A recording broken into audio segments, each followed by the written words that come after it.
Alright, so we're checking out some analog FPV goggles in this video. I haven't done a review on anything analog in quite some time. Not sure if I'm going to be doing much analog anymore, really, honestly. Not a whole lot of development is happening in the analog world, other than the fact that the video transmitters are like 2 watts, 10 watts, 50 watts, whatever. They're trying to put a giant number there. Other than that, there's not a whole lot going on in terms of analog development.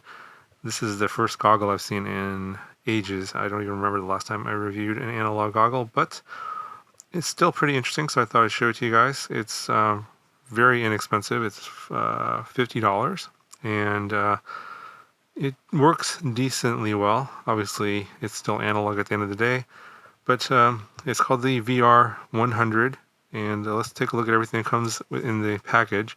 So you get the goggles, you get these 2 linear antennas, you get a little pouch here for holding the goggles, and it's like a little cloth bag, but then you also get this case that everything is held inside, like so, and a little zipper pouch here for holding all the accessories.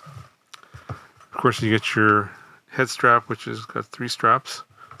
And here's the charging cable. It's just a USB-C, regular USB-C to USB-A cable. And you also get this audio jack cable with bare leads here, so you can connect it up to a DVR, for example. And then you get a cleaning cloth, and you get the manual. So a quick little overview of the manual. It's a 1S 1200 milliamp hour battery in there. As I said, it charges by USB-C, a 40-channel receiver. It has this adjustable myopia degree, which I think is diopter, 0 to -700, or like 0 to -7. Some additional specs here: a 3-inch IPS display, 480 by 320 resolution. It's a 16 by 9 aspect ratio screen, and that's the brightness level. They're saying 10 milliseconds of latency. Here are all the bands and channels that it supports, and it does not come with a power supply. It just comes with a USB cable, so they suggest using a 5-volt 1 amp or 5-volt 2 amp power adapter.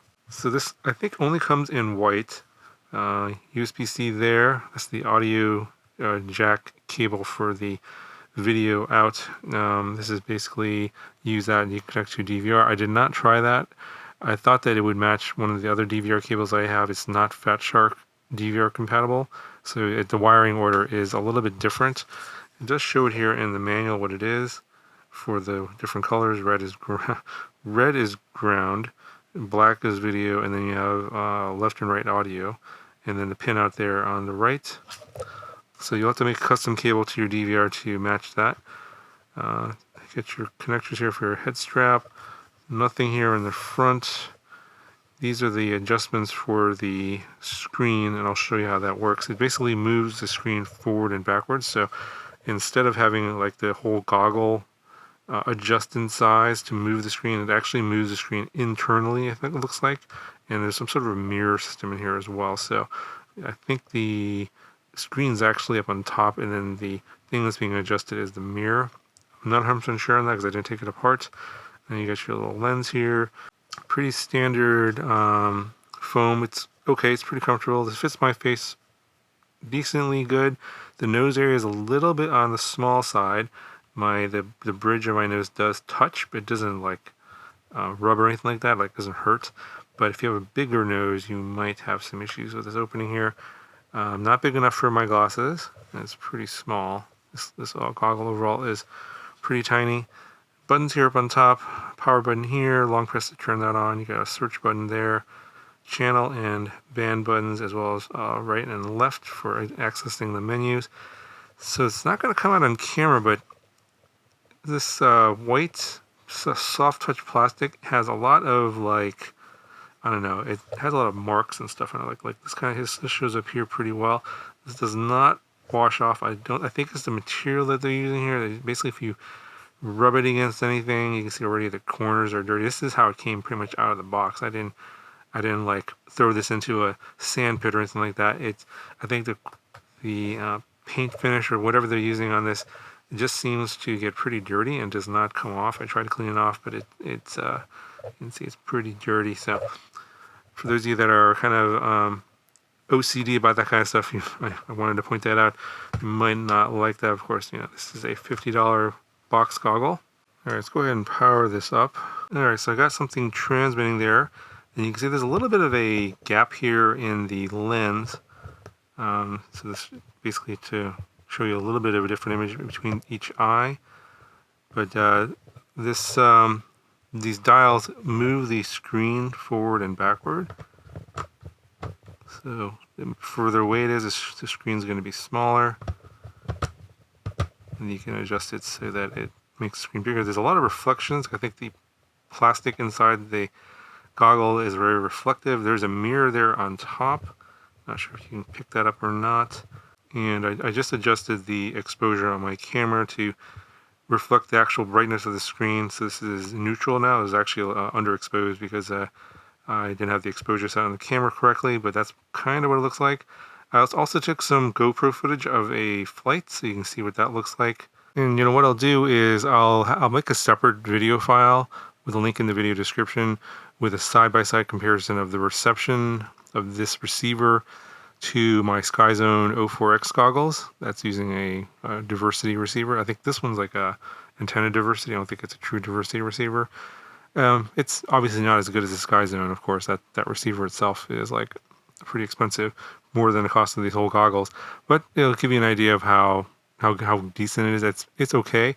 Obviously, the antennas on this are going to play a factor in how good your reception is going to be. So I think these are just like standard SMA antennas. You can obviously pick these up, pick up some alternative higher quality antennas, elsewhere. Of course, I think two nice high quality SMA antennas are probably going to cost more than the goggles themselves, but I just recorded the GoPro footage of the reception of this with the stock antennas, so just what you're going to see.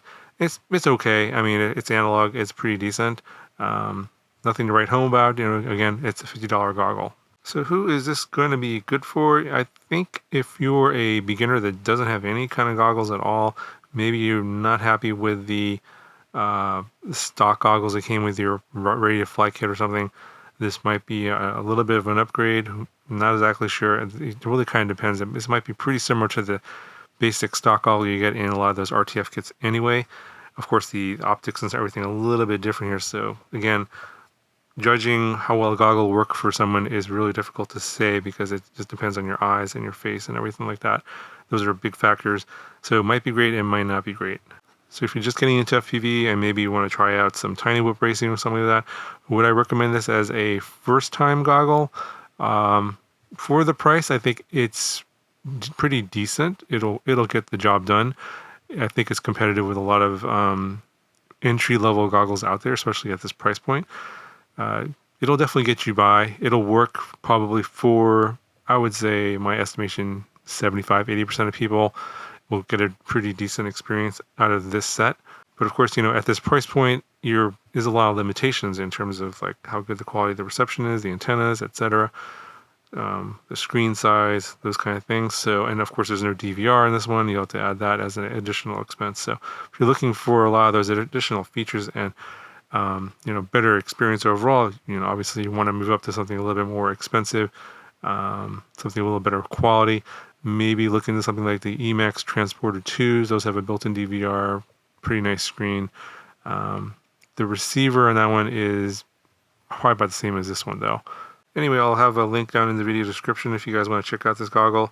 That'll do for this one. Talk to you guys in the next video.